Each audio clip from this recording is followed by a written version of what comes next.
BBC বাংলার television অনুষ্ঠান BBC প্রবাহে আপনাদের সবাইকে স্বাগত জানাচ্ছি। আমি শারমিন রমা। শুরুতেই দেখে নেব আজ কি থাকছে। বিবিসি প্রবাহে আজ দেখুন জামায়াত সহ 7 দলের বিক্ষোভের প্রসঙ্গ, পিআর পদ্ধতি সহ নানা দাবিতে জামায়াত সহ 7 দলের কর্মসূচি, এর মাধ্যমে কি অর্জন করতে চায় দলগুলো। আমাদের আন্দোলনকারী বিরুদ্ধে, আমরা জনগণের পক্ষে আন্দোলন করতেছি, তাহলে এখানে সংঘাত ক্লেশ হবে কেন? এখানে কি স্বৈরাচার মাঠে আছে? আমাদের কর্মসূচি থেকে তো কিছু না, আমি তো রাস্তা অবরোধ করতে পারবো না, আমি তো মবক্রেসি করতে পারবো না। বিবিসি প্রবাহে আজকের অতিথি সুপ্রিম কোর্টের আইনজীবী আবু হেনা রাজ্জাকি এবং রাজনৈতিক বিশ্লেষক আশরাফ কায়সার। স্বাগত বিবিসি বাংলার টেলিভিশন অনুষ্ঠান বিবিসি প্রবাহে। আমি শারমিন রমা। আজ আরো থাকছে, বাংলাদেশের বিভিন্ন জেলায় টিকার তীব্র সংকট, শিশুর স্বাস্থ্য ঝুঁকির দায় কার।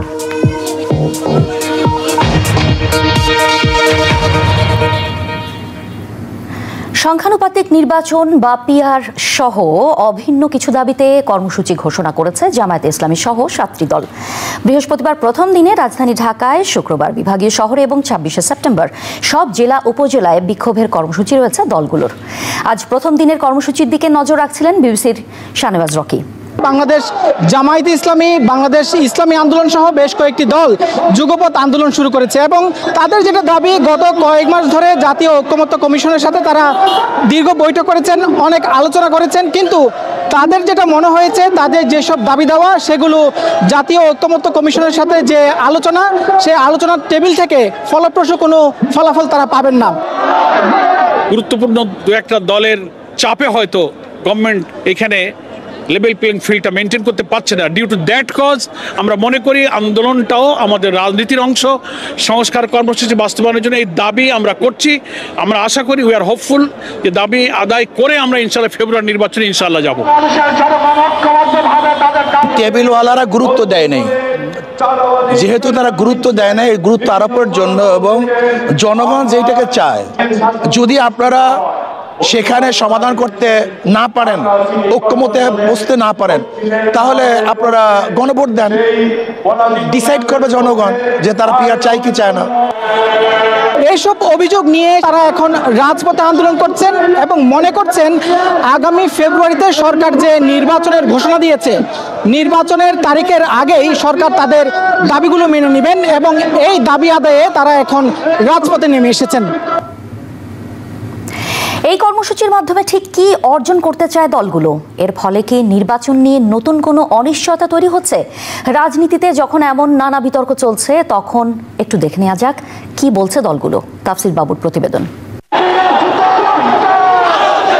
বাংলাদেশে শেখ হাসিনা সরকারের পতনের পর রাজনৈতিক দলগুলোর এই প্রথম রাজপথে কোনো আন্দোলন কর্মসূচি। জামায়াত তো বটেই, বৃহস্পতিবার জুলাই সনদ, পিআর পদ্ধতির নির্বাচন সহ অনেকটা একই রকম দাবিতে ঢাকায় বিক্ষোভ সমাবেশ করতে দেখা যায় ইসলামী আন্দোলন, খেলাফত মজলিস সহ বিভিন্ন দলকে, যেটা রাজনীতিতে উত্তাপ ছড়িয়েছে, প্রতিক্রিয়া তৈরি করেছে বিএনপিতেও। কেউ কাকে জোর করে এখানে করার সুযোগ নাই।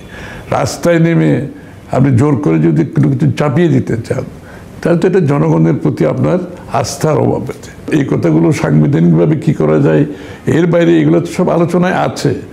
এই আলোচনায় থাকা অবস্থায় যদি কোনো কেউ রাজনৈতিক কর্মসূচি দেয়, সেটার উদ্দেশ্য নিয়ে তো অনেক প্রশ্ন উঠতে পারে, তাই না? জামায়াত এবং অন্যান্য দলগুলোর যে আন্দোলন, দৃশ্যত সেটা সরকারের উদ্দেশ্যে হলেও এর মূল বিরোধ কিংবা দ্বন্দ্ব মূলত বিএনপির সঙ্গে। ফলে আন্দোলনের উদ্দেশ্য নিয়ে প্রশ্ন আসছে বিএনপি থেকেই।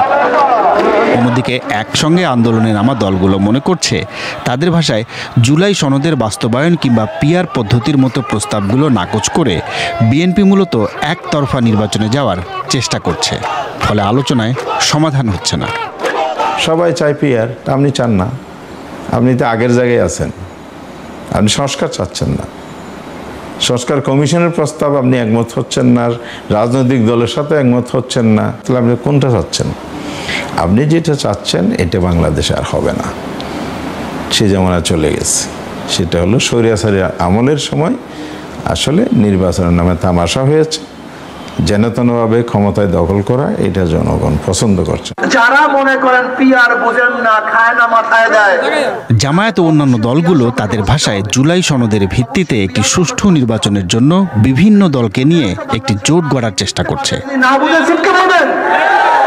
অনেকেই মনে করেন এর উদ্দেশ্য আওয়ামী লীগের অবর্তমানে বিএনপির বিপরীতে একটি বড় রাজনৈতিক শক্তিকে রাজপথে দৃশ্যমান করা, কিন্তু সেটা করতে গিয়ে বিশেষত বিএনপির সঙ্গে মুখোমুখি অবস্থানের আশঙ্কাও তৈরি হয়েছে। ফলে বিভিন্ন দাবিতে 10টিরও বেশি দল প্রাথমিকভাবে একমত হলেও শেষ পর্যন্ত গণ অধিকার পরিষদ, এনসিপি, এবি পার্টির মতো দলগুলো মাঠে নামেনি। এইভাবে আসলে আমরা যুগপথের নামে আমরা আসলে আলাদা হয়ে যাই, কোনো দলের সাথে আমরা জোট তৈরি করি, সেক্ষেত্রে আসলে অন্য দলগুলোর সাথে এক ধরনের মুখোমুখি অবস্থান তৈরি হতে পারে এবং সম্পর্কের অবনতি হতে পারে। যে কারণে আমরা মনে করি আমাদের আসলে এক থাকা দরকার। যুগপথের নামে এখন আসলে যদি আমরা 8টা দল 10টা দল আলাদা হয়ে যাই, তাহলে তো আওয়ামী ফ্যাসিবাদ তারা তো ফিরে আসবে। তবে এমন সমীকরণের মধ্যেও 7টি দল রাজপথে নেমেছে, কিন্তু বিএনপি যা চায় তার বিপরীতে যখন একটা আন্দোলন তৈরি হচ্ছে, তখন বিএনপি সেটার জবাব কিভাবে দেবে, সেটাও একটা প্রশ্ন। আমাদের একটাই কর্মসূচি, আমি নির্বাচনের দিকে এগিয়ে যাচ্ছি। কারণ আমাদের কর্মসূচি থাকার তো কিছু না, আমি তো রাস্তা অবরোধ করতে পারবো না, আমি তো মবক্রেসি করতে পারবো না। আমার কথা হচ্ছে বিএনপির বিপরীতে যদি কোনো শক্তি দাঁড় করাতে কেউ চায়, সেটাও তাদের অপশন আছে, সেটাও তো একটা গণতান্ত্রিক অপশন, কিন্তু সেটা নির্বাচনী প্রক্রিয়ার মাধ্যমে আসতে হবে। তো আমাদের আন্দোলন কারো বিরুদ্ধে না, আমরা জনগণের পক্ষে আন্দোলন করতেছি। তাহলে এখানে সংঘাত ক্লেশ হবে কেন? এখানে কি স্বৈরাচার মাঠে আছে? এটা কি যারা রাষ্ট্রযন্ত্র ব্যবহার করে মানুষের অধিকার কেড়ে নিয়েছিল, হ্যাঁ, সে জায়গায় যদি কোনো দল আসতে চায়, তাহলে তার পরিণতিও সেরকম হবে। রাজনীতিতে কথার উত্তাপ আর রাস্তার কর্মসূচি শেষ পর্যন্ত পরিস্থিতিকে কোন দিকে নিয়ে যাবে সেটা কারোরই জানা নেই, কিন্তু দলগুলো বিপরীতমুখী অবস্থানে থাকলে সেটা যে অস্থিরতা তৈরি করবে সেরকমটাই মনে হচ্ছে। এই রাষ্ট্রবিজ্ঞানী মনে করেন অন্তত জুলাই সনদ নিয়ে ঐকমত্য হলেও বিরোধপূর্ণ পরিস্থিতির উত্তরণ ঘটানো সম্ভব। এখন যদি বিএনপিটা অ্যাকসেপ্ট করে এবং এটা নিয়ে কাজ করে, তাহলে হচ্ছে তাদের জনপ্রিয়তা বাড়বে। আর অন্য দলগুলি যদি মনে করে যে হ্যাঁ শুধু বিএনপির জন্য হচ্ছে না, তাহলে হয়তো তারা যে আন্দোলনে আসছে এটার একটা যৌক্তিকতা থাকে। তারপরেও এই সরকার এসে বলেছে কিছু সংস্কার করবে, এই সময়ে এদেরকে ব্যতিব্যস্ত করে, যেহেতু ইলেকশনের ডেট আছে সামনে, এখন বোধহয় রাজপথে না নামাটা যুক্তিযুক্ত ছিল। বাংলাদেশে রাজনৈতিক দলগুলোর মধ্যে বিরোধিতা নতুন নয়। পারস্পরিক অবিশ্বাস থেকে বিরোধিতা আর সেখান থেকে সংঘাত, সংঘর্ষ, অস্থিরতার ইতিহাসও পুরনো। বাংলাদেশে রাজনৈতিক দলগুলো সেই পুরনো পথে হাঁটবে নাকি সমাধান বের করতে পারবে, তার উপরই নির্ভর করছে অনেক কিছু। তাফসির বাবু, বিবিসি নিউজ বাংলা, ঢাকা। আমার সঙ্গে স্টুডিওতে আছেন রাজনৈতিক বিশ্লেষক আশরাফ কায়সার এবং supreme court advocate Abu Hena Razzaqi. আপনাদের দুজনকে অনেক ধন্যবাদ বিবিসি প্রবাহে যোগ দেওয়ার জন্য। মিস্টার রাজ্জাকি, শুরুতে আপনার কাছে আসি। এই কর্মসূচি বেশ আলোচনার জন্ম দিয়েছে এবং নানা ইস্যুতে যখন রাজনৈতিক দলগুলোর মধ্যে মতৈক্য হচ্ছে না, তখন এটা কি আসলে বিএনপিকে একটা টার্গেট করে মাঠে চাপ সৃষ্টি করা এবং দর কষাকষিতে এগিয়ে থাকার একটা কৌশল কিনা, আপনার কাছে কি? ধন্যবাদ আপনাকে এবং আমার সহ-আলোচক। বিষয়টা হচ্ছে এরকম, আপনি যদি লক্ষ্য করেন, আমরা তো আলোচনার টেবিলটা দেখছি, ফেব্রুয়ারি থেকে শুরু হয়েছে আলোচনার টেবিলটা, এবং এখানে তো রাজনৈতিক দলগুলোর ঐক্যমত্যে আসার কথা, তাদের নিজেদের মধ্যে আলোচনা করার। এখানে তো সরকার একটা তৃতীয় ব্যক্তি, তার কিন্তু এমন কোনো দায় নাই, কারণ সে তো সরকার, সে তো কোনো দলীয় সরকারও না যে তার নির্বাচন করে সে আবার ক্ষমতায় আসবে। যেই রাজনৈতিক দলগুলো বসছে, তারা যে ফেব্রুয়ারি থেকে সেপ্টেম্বর পর্যন্ত ব্যর্থতার কারণে তো তারা মাঠে নেমেছে। এটার দায় দায়িত্ব তো রাজনৈতিক দলগুলোর। আপনি ব্যক্তিগত এককভাবে কোনো রাজনৈতিক দলের দোষ দিতে আপনি পারবেন না। রাজনৈতিক দলগুলো ঐক্যমত্যে আসতে পারলো না। ঐক্যমত্য কমিশনের মেয়াদ তো আরো বেড়েছে, সে বাড়ুক মেয়াদ, কিন্তু আমি তো ঐক্যমত্য কমিশনের মেয়াদ বাড়তে থাকুক, তাতে কি আসে? আলোচনার সুযোগ তো আসলে শেষ হয়ে যায় না। ঐক্যমত্যে আসতে হবে রাজনীতিবিদদের, ঐক্যমত্যে আসতে হবে রাজনীতিবিদদের। তারা যখন নিশ্চিত হইলে, এখন আরেকটা ব্যাপার আছে এখানে, আপনি একটা জিনিস লক্ষ্য করে দেখবেন যে এবার যে এই যে ডাকসু এবং জাকসুর যে নির্বাচনটা হয়ে গেল, সেই নির্বাচন থেকে একটা রিফ্লেকশন তো অলরেডি একটা ওয়েভ তৈরি হয়েছে। এখন এই ওয়েভটা তৈরি হলে যেটা হবে, কিভাবে তারা জিতলো না জিতলো সেই ডিপ্লোমেসিতে যাচ্ছি না, আলটিমেটলি জিতলো। জেতার পর এখন রাকসু চাকসু এই ওয়েবটা যদি পড়ে যায়, তাহলে জামাত যদি পিয়ার পদ্ধতির জন্য মাঠে নামে, তার সাথে ছাত্র সংগঠন নামে মাঠে থাকে, তার সাথে তারা কিন্তু বিরাট ফোর্স হবে। কারণ বাংলাদেশের যত আন্দোলন হয়েছে রোলটা প্লে করছে ফাইনালি ছাত্ররা। সুতরাং সেক্ষেত্রে জামাত তো মানে মনে করতেছে এটা আমাদের সুযোগ। আর যেটা আপনি বললেন যে বিএনপির মুখোমুখি দাঁড়ানো কিংবা বিএনপির উপরে চাপ প্রয়োগ করা, করবে না, এটা রাজনীতির অংশ, এটা তো রাজনীতির অংশ। আমার তো ক্ষমতায় যাওয়া দরকার, যারা মানে ক্ষমতা কেন্দ্রিক রাজনীতি যারা করে তাদের ক্ষমতায় যাওয়া দরকার। আর আমাদের দেশে একটা দ্বিদলীয় রাজনীতি ছিল, সেটা হলো 96 আর 91, 96, 2001 যদি দেখেন তত্ত্বাবধায়ক সরকার দিনে 3টা নির্বাচন হয়েছে, অল্টারনেটিভ কিন্তু হয়েছে, মানে এক দল ছিল আবার পরে অন্য দল আসছে, অর্থাৎ এই কায়দায় নির্বাচন হলো এক দল অন্য দল অপর দল, এই দ্বিদলীয় রাজনীতি ছিল। এই দ্বিদলীয় মানে একটা অলিখিত আন্ডারস্ট্যান্ডিংও ছিল।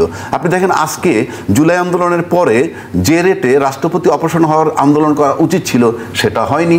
তারপরে আওয়ামী লীগের নিষিদ্ধকরণের ক্ষেত্রে দায়িত্বশীল বড় দল বললো এটা আমাদের কাজ না, এটা দলে কি জনগণ করবে।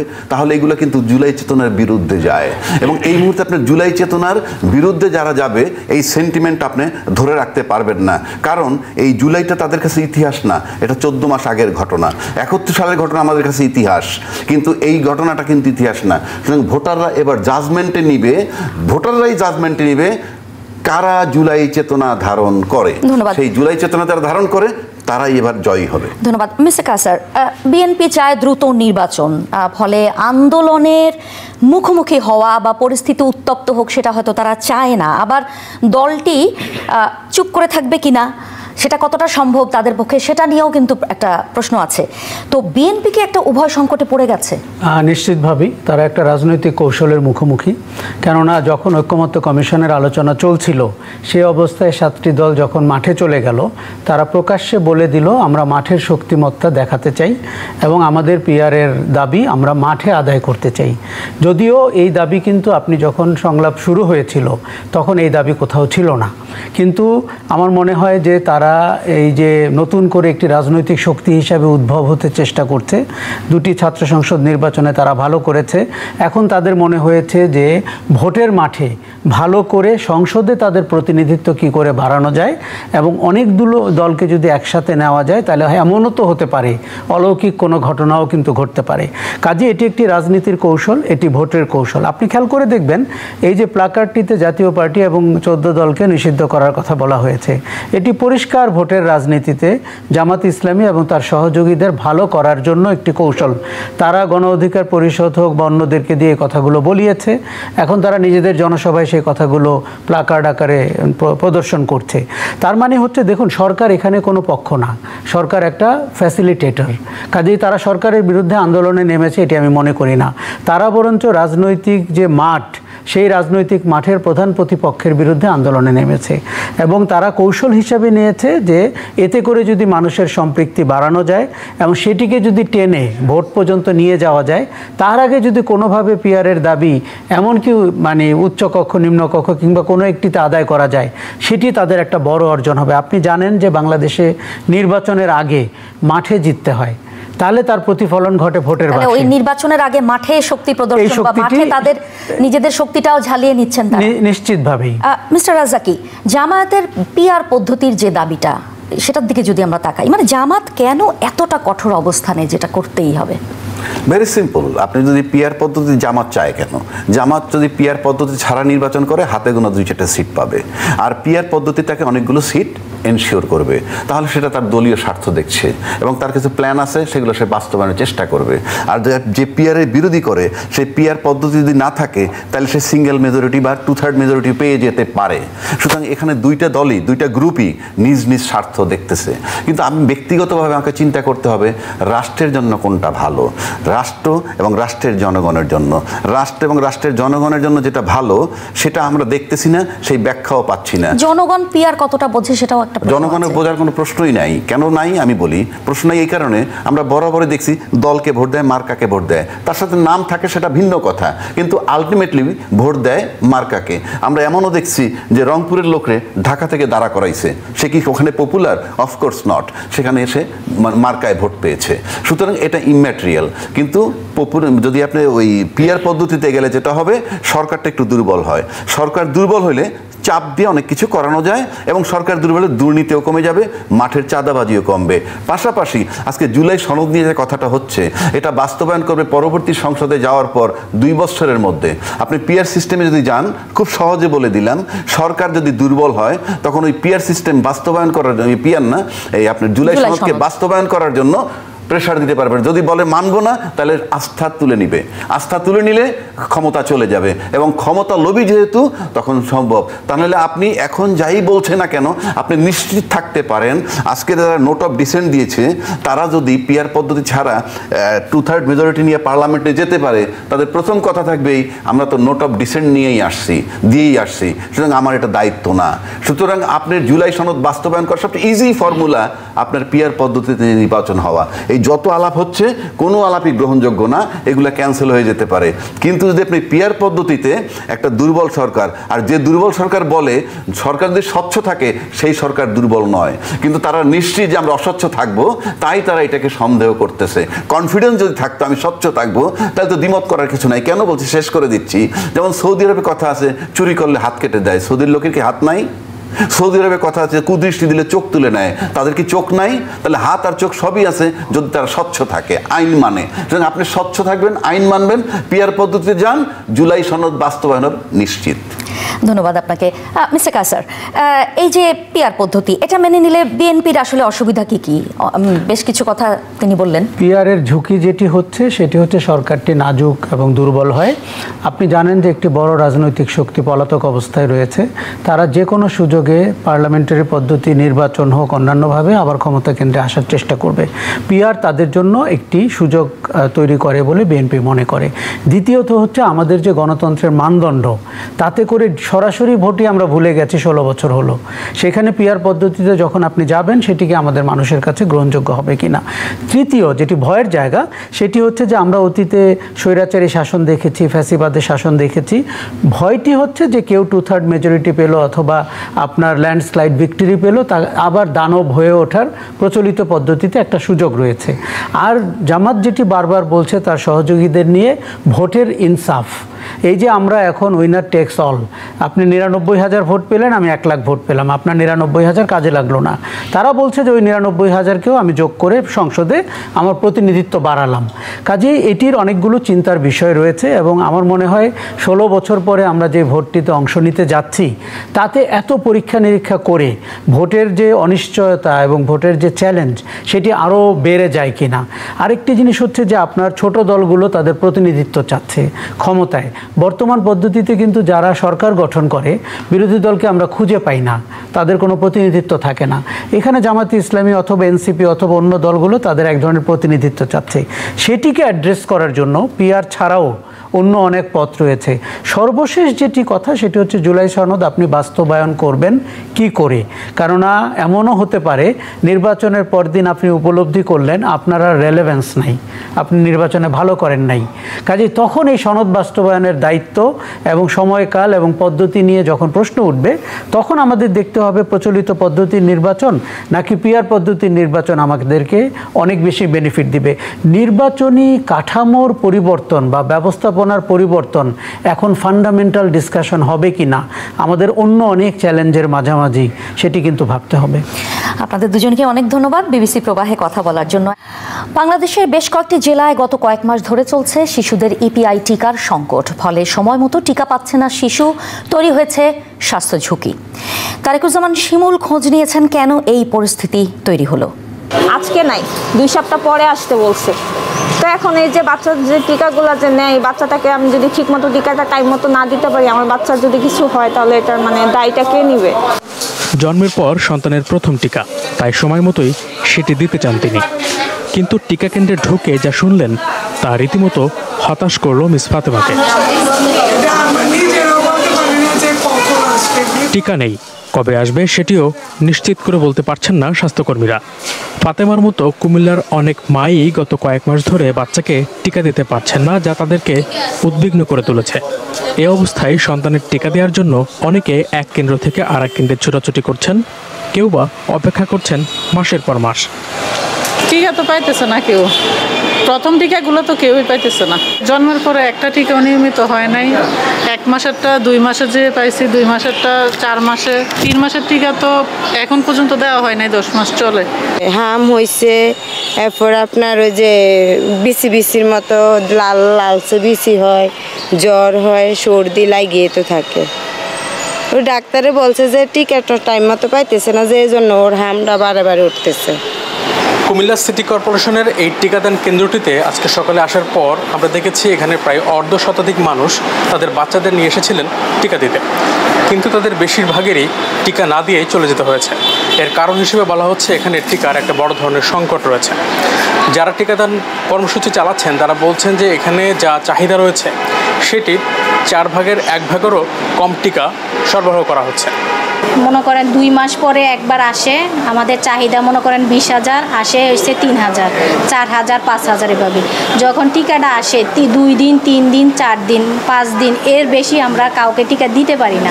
অনেকে ফিজিক্যালি এসে আমাদের সাথে খুব রাফ বিহেভ করে যে কেন টিকা নাই, আমরা বিক্রি বলে যে আমরা নাকি টিকা বিক্রি করে দিই।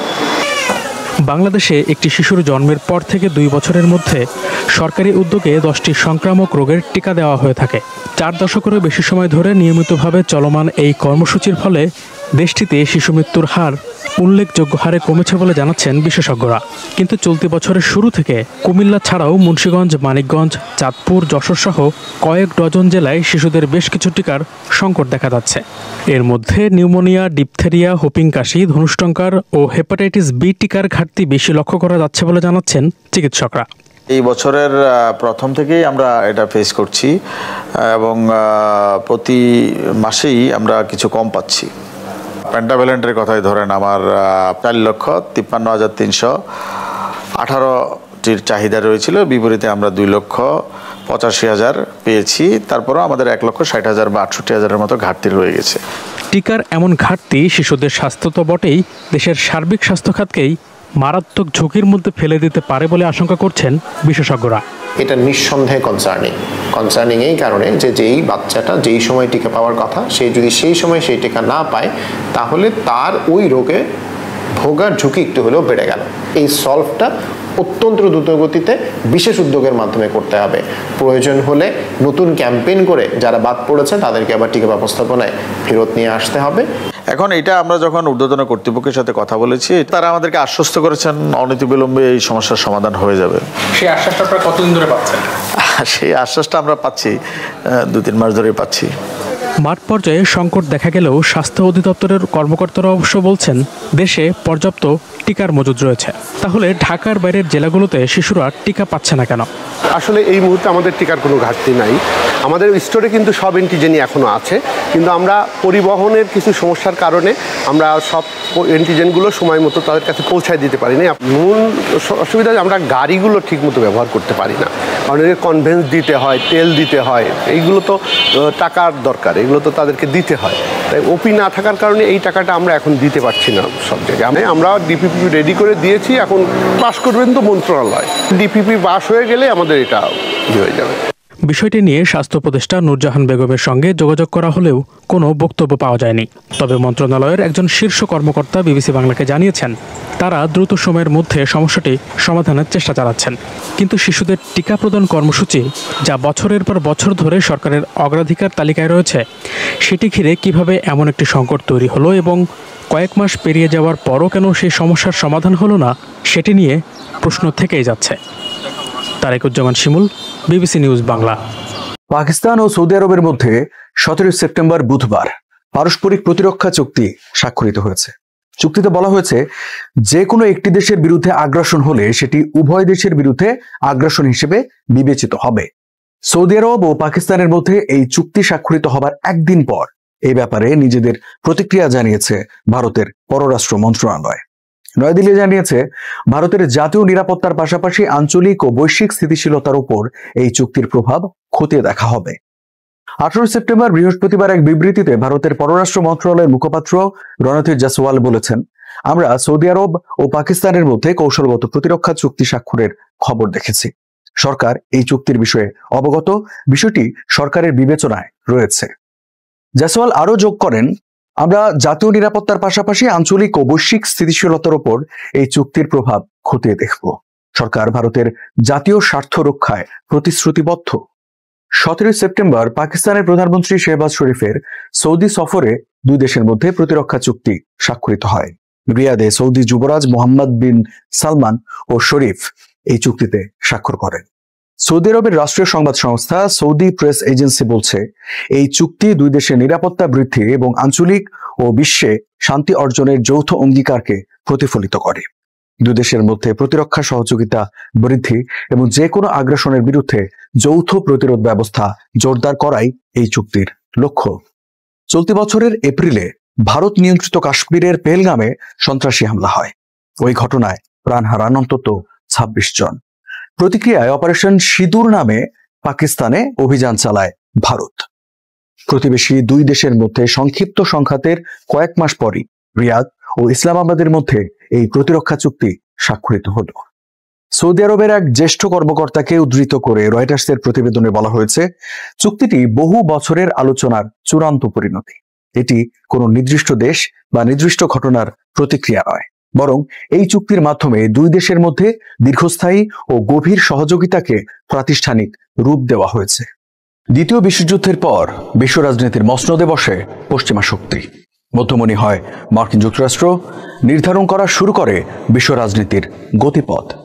মুক্ত সমাজ ব্যবস্থা ও উদার বাণিজ্য নীতির কথা বলে ইউরোপীয় ইউনিয়ন ছাড়াও এই বলয়ে যুক্ত করে কানাডা, অস্ট্রেলিয়া, জাপান, দক্ষিণ কোরিয়া ও এশিয়া প্রশান্ত মহাসাগরীয় দেশগুলোকে।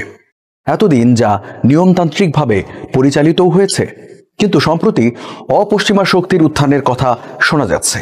সেই শক্তির উত্থানের কাজটাই এবার সহজ করে দিয়েছেন মার্কিন প্রেসিডেন্ট ডোনাল্ড ট্রাম্প। দ্বিতীয় মেয়াদে ক্ষমতায় এসেই ঘোষণা দিয়েছেন আমেরিকা ফার্স্ট নীতি, যা ফাটল ধরিয়েছে পশ্চিমা ঐক্যে। এর ভবিষ্যৎ কি? দ্বিতীয় বিশ্বযুদ্ধের পরপরই গড়ে ওঠে পশ্চিমা জোট। নিজেদের উদ্দেশ্যগুলোকে সফলভাবে এগিয়ে নিতে পশ্চিমারা গড়ে তোলে সামরিক জোট ন্যাটো, G7, EU ও অর্থনৈতিক সহযোগিতা ও উন্নয়ন সংস্থা OECDর মতো প্রতিষ্ঠান। আর বৈশ্বিক নীতি নির্ধারণে ভূমিকা রাখতে গড়ে তোলে জাতিসংঘ, বিশ্ব ব্যাংক, IMF, WTO ও G20 এর মতো সংগঠন, যার প্রত্যেকটিতেই যুক্তরাষ্ট্রের নেতৃত্ব ছিল শক্তিশালী ও সহযোগিতামূলক। তবে এর মাঝেও নানা সময় বিভাজন দেখা গেছে। 1956 সালের সুয়েজ খাল সংকট, 60-এর দশকে ন্যাটোর সমন্বিত কমান্ড কাঠামো নিয়ে দ্বন্দ্ব, 1971 সালে সাবেক মার্কিন প্রেসিডেন্ট রিচার্ড নিক্সনের স্বর্ণমান তুলে নেওয়ার আকস্মিক সিদ্ধান্ত, কিংবা 2003 সালে ইরাক যুদ্ধ, সবখানেই যুক্তরাষ্ট্রের অবস্থান ছিল প্রশ্নবিদ্ধ। কিন্তু সে আঘাতগুলো কখনোই আজকের মতো এতটা গভীর ক্ষত তৈরি করেনি। দ্বিতীয় মেয়াদে ক্ষমতায় এসে মিত্রদের মনে যে ক্ষত তৈরি করেছেন প্রেসিডেন্ট ট্রাম্প। দ্বিতীয় মেয়াদে ক্ষমতায় এসেই আমেরিকা ফার্স্ট নীতির ঘোষণা দেন ট্রাম্প, যে নীতির দৃষ্টিভঙ্গি হবে জাতীয়তাবাদ, সার্বভৌমত্ববাদ, একত্ববাদ, সুরক্ষাবাদ এবং বাণিজ্য নির্ভর। বিশ্ব নেতৃত্বে জোর না দিয়ে জোট, বহুপাক্ষিতা এবং আন্তর্জাতিক আইনের বিরুদ্ধে অবস্থান নেন ট্রাম্প। গণতন্ত্র, মানবাধিকার ও সম্পর্ক উন্নয়ন নিয়েও ভাবনা নেই তার। উন্মুক্ত বাণিজ্য, অর্থনৈতিক স্থিতিশীলতা, জলবায়ু পরিবর্তন প্রশমন, বিশ্ব স্বাস্থ্য সুরক্ষা ও পারমাণবিক অস্ত্রের বিস্তার রোধেও অর্থায়নে অস্বীকার করেছেন তিনি। বিপরীতে তার উৎসাহ ইউরোপ, আমেরিকায় ডানপন্থী জাতীয়তাবাদী শক্তির ওপর, যা কিনা পূর্বের মার্কিন রাষ্ট্রপ্রধানদের সম্পূর্ণ বিপরীত, যা রীতিমতো দুশ্চিন্তার কারণ হয়ে দাঁড়িয়েছে ইউরোপের। ইউরোপীয় কমিশনের president Ursula von der Leyen তো হতাশায় বলেও ফেললেন, আমরা এতকাল যে পশ্চিমকে চিনতাম তা আর নেই। এদিকে ট্রাম্পের উপর ভরসা করতে পারছে না G7 ও ন্যাটোর সদস্যরাও। সর্বশেষ বৈঠকে ট্রাম্পকে খুশি রাখতে দেশগুলোর চেষ্টা চোখে পড়লেও বাস্তবতা হলো মিত্রদের আস্থা ভেঙে পড়ছে। এতদিন যুক্তরাষ্ট্রের দেওয়া নিরাপত্তা গ্যারান্টিতে আস্থা রেখে এসেছে ইউরোপ, কিন্তু সেই আস্থায় এখন চির ধরেছে। ক্ষমতায় এসেই ইউক্রেনে দেওয়া সামরিক সহায়তা বন্ধের ঘোষণা দেন ট্রাম্প। ঝুঁকির মুখে পড়ে ইউরোপের সার্বভৌমত্ব। এ অবস্থায় তাই বাধ্য হয়েই নিজস্ব প্রতিরক্ষা জোরদার করছে ইউরোপ। কৌশলগত স্বায়ত্তশাসন গড়ে তোলার চেষ্টাও চালাচ্ছে তারা। দূরত্ব বেড়েছে এশিয়া প্যাসিফিক অঞ্চলের ঘনিষ্ঠ মিত্র জাপান, দক্ষিণ কোরিয়া ও অস্ট্রেলিয়ার সঙ্গেও। ট্রাম্পের একতরফা শুল্ক নীতিতে হতাশ তারা, তাই বাধ্য হয়ে বিকল্প খুঁজতে শুরু করেছে দেশগুলো। এ নিয়ে করা এক জরিপে দেখা গেছে 2025 সালে মাত্র 28% ইউরোপীয় যুক্তরাষ্ট্রকে এখন নির্ভরযোগ্য মিত্র মনে করেন, অথচ 1 বছর আগে এই হার ছিল 75%। এতদিন অপশ্চিমা শক্তির উত্থানের কথা শোনা গেলেও ট্রাম্প দ্বিতীয় মেয়াদে ক্ষমতায় আসার পর সেটা জোরালো হয়েছে। ওয়াশিংটনের একতরফা নীতি চীনের উত্থানকে সহজ করে দিয়েছে। ইউরোপের একটা অংশ ছাড়াও অনেক দেশ যেমন ব্রাজিল, ভারত, ইন্দোনেশিয়া ও দক্ষিণ আফ্রিকার মতো দেশগুলো নতুন বাণিজ্য ও কূটনৈতিক সম্পর্ক গড়ে তোলার চেষ্টা চালাচ্ছে। কোনো একটি নির্দিষ্ট বড় শক্তির সঙ্গে স্থায়ীভাবে আটকে না থেকে একাধিক শক্তির সঙ্গে সুসম্পর্ক বজায় রাখতে চাইছে তারা। ফলে আন্তর্জাতিক ইস্যুতে একে অপরের বিপরীত অবস্থানে চলে যাচ্ছে পশ্চিমা দেশগুলো, যা কেবল মার্কিন প্রভাব হ্রাসের ইঙ্গিতই নয়, বরং মার্কিন কর্তৃত্ববাদ ত্যাগের ফল।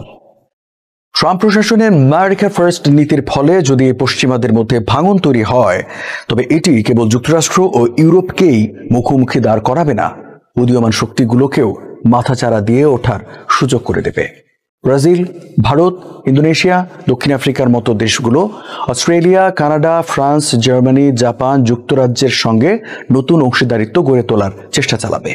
শক্তিশালী হয়ে উঠবে চীন, আর এতে দ্বিতীয় বিশ্বযুদ্ধ পরবর্তী সময় পরস্পরের মধ্যে শান্তি বজায় রাখার ক্ষেত্রে পশ্চিমা জোটের যে সাফল্য তা শঙ্কার মুখে পড়বে। তাছাড়া পশ্চিমা ঐক্য ভেঙে গেলে বিশ্ব আরও সন্দেহপ্রবণ, শত্রুতাপূর্ণ ও সংঘাতমুখী হওয়ার আশঙ্কা তো থাকছেই। সবাইকে শুভকামনা জানিয়ে আমি শারমিন রমাজ এখানেই বিদায় নিচ্ছি। ভালো থাকবেন।